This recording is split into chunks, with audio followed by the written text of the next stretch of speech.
నెత్తలు తింటే నెత్తి పెరుగుతుందని తెలివితేటలు లేని మా అన్నయ్య ఒకటి చెప్పాడు. అలా బుర్ర పెరగడం అది నిజమో కాదో తెలీదు కానీ నేనైతే నెత్తలు టమాటా కాంబినేషన్తో ట్రై చేశాను. హలో హాయ్ అందరికీ. ఈరోజు టమాటా నెత్తల కర్రీ చేశాను. ఫస్ట్ అయితే కర్రీకి కావాల్సిన ఉల్లిపాయలు, పచ్చిమిర్చి, కొత్తిమీర, టమాటా ముక్కలు రెడీ చేసుకున్నాను. అండ్ కొంచెం అల్లం వెల్లుల్లి పేస్ట్, మసాలా కూడా రెడీ చేసుకున్నాను. కొన్ని వేడి నీళ్ళతో నెత్తలు మంచిగా శుభ్రం చేసుకున్నాను. తర్వాత ఒక కడాయి పొయ్యి మీద పెట్టి కర్రీకి సరిపడా ఆయిల్ వేశాను.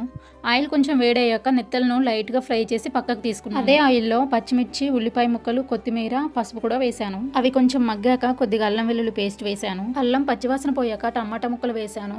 అందులోనే సరిపడా ఉప్పు కూడా వేశాను. అది బాగా మగ్గాక సరిపడా కారం కూడా వేసుకున్నాను. కారం పచ్చివాసన పోయాక మనం ముందుగా ఆయిల్లో ఫ్రై చేసుకున్న నెత్తలు వేసుకున్నాను. కర్రీ ఒక 5 నిమిషాలు ఉడికాక మసాలా అండ్ కొత్తిమీర వేసి దించేశాను. అంతే, మన వేడివేడి నెత్తల టమాటా కర్రీ రెడీ. నేనైతే ఒక ప్లేట్లో అన్నం పెట్టుకొని నేను రెడీ చేసుకున్న నెత్తల టమాటా కర్రీని వడ్డించుకొని ఒక ముద్దలో నెత్తను కలుపుకొని తిన్నాను.